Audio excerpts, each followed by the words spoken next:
Imagine the early 1940s in North America, shipyards working day and night, convoys forming for the Atlantic, and in the engineering offices at Mack Trucks, someone draws a very long, very heavy line on a blueprint and writes 3 letters beside it, LMSW.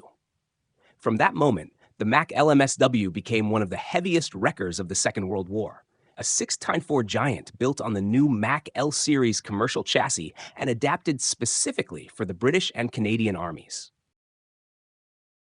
The L Series itself appeared in 1940 as a family of heavy road trucks larger than the earlier E Series. The LMSW used this heavy-duty frame as its foundation. Under the long bonnet worked a Mack EP inline-six cylinder petrol engine with a displacement of 10.0 liters, approximately 611 cubic inches. This overhead valve engine produced 119 kilowatts, approximately 160 horsepower, an impressive figure for its time. It was paired with a 5-speed gearbox and a 2-range transfer case, giving 10 usable forward ratios. The EP engine was designed for hard work, and although its power is well documented, no exact surviving factory torque value exists today. On paper, the LMSW wrecker was classified as a recovery vehicle with a rating of 4,536 kilograms, approximately 10,000 pounds, in United States Army records, yet the underlying chassis came from a 10-ton commercial truck. In full wrecker form, the Mack LMSW-23 weighed about 10,780 kilograms, approximately 23,760 pounds. Its length was 7.24 meters, width 2.49 meters, and height 2.97 meters, a towering block of steel, gears, cables, and lifting equipment even before hooking up a disabled vehicle. The mechanical layout followed classic heavy truck tradition. Engine in front, cab behind it, and a long wrecker body carrying cranes and winches at the rear. The drive configuration was 6x4 with a steering axle in front and a close-coupled tandem bogie behind. Both rear axles were driven, positioned tight together to distribute heavy loads. The broadened rear bogie allowed the use of large single tires sized 14/20, the same huge tires fitted to the Mack NR. These oversized tires provided a broad contact patch and helped the LMSW float on soft surfaces rather than sink into them. In the deserts of North Africa, this advantage was often the difference between reaching stranded vehicles or joining them in the sand. The official maximum speed was around 56 kilometers per hour, approximately 35 miles per hour, on good roads, and test range fuel calculations suggested a distance of about 443 kilometers, approximately 275 miles, under ideal conditions. Real wartime use produced smaller numbers, but fuel efficiency was never the point. The mission was to get to the place where something broke, lift it, tow it, or drag it to safety, and keep the column moving. Compared to mass-produced wartime trucks, LMSW production numbers were modest, which makes every surviving example rare today. A total of 664 LMSW wreckers were built between 1942 and 1944. They existed in 4 main variants. The Mack LMSW-23 was a heavy recovery truck with a closed steel cab and a tall wrecker body resembling the famous Diamond T heavy wreckers. The LMSW-39 used the same mechanical layout, but carried lifting equipment designed by Mack. The British Army received 193 LMS-23 units and 181 LMSW-39 units. Canada required additional variants. The Mack LMS-53 carried twin Gar Wood lifting booms with a combined lifting capacity of about 14.5 tons, approximately 31,967 pounds. The LMSW-57 was nearly identical, but used an open cab with a canvas roof instead of a fully enclosed one, simplifying production and making tropical climates more bearable. Canada received 130 LMSW-53 units and 160 LMSW-57 units. Together, these 4 versions accounted for the complete production total of 664 heavy wreckers. In British and Canadian service, the Mack LMSW quickly became known as one of the strongest and most capable recovery vehicles available.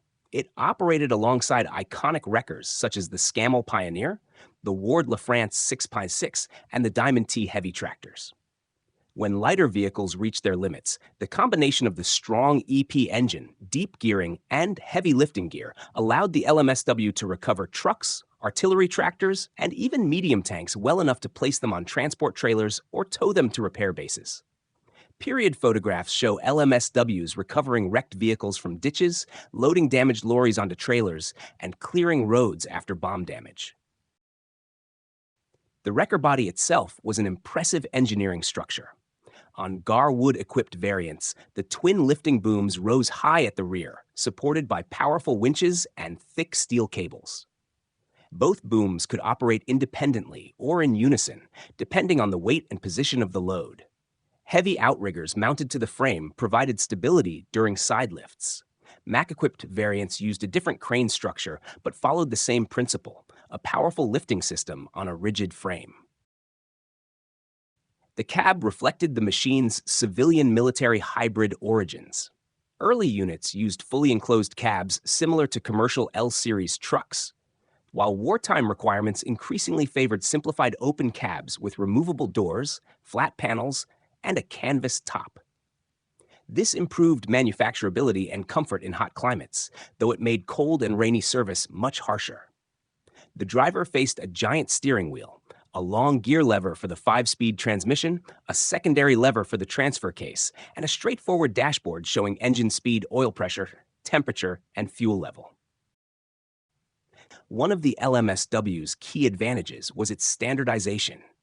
The EP engine, many drivetrain components, and even the 14 Hive 20 tires were shared with other Mack heavy trucks such as the NR series.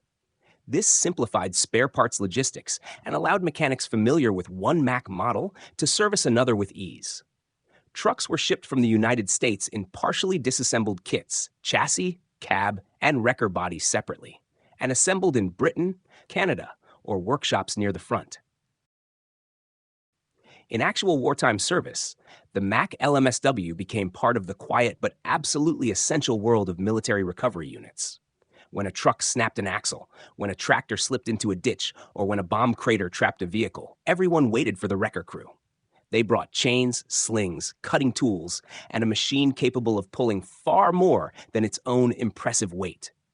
Wartime memoirs describe Mack wreckers arriving after long night marches, the EP engine idling steadily, while the crew planned how to recover yet another stranded vehicle.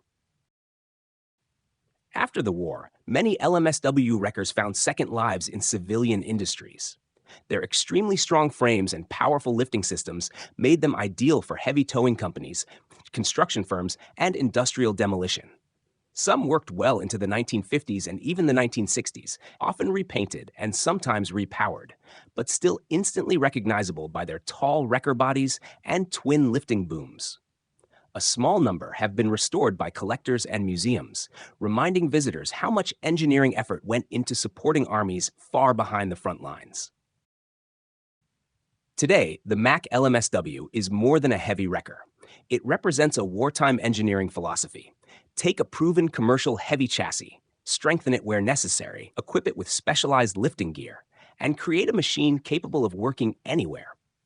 A 10.0-liter inline-six engine, a 5-speed transmission with a transfer case, a 6x4 drive system on giant tires, and a multi-ton recovery system combined into a vehicle that never sought glory, yet earned it through service and reliability.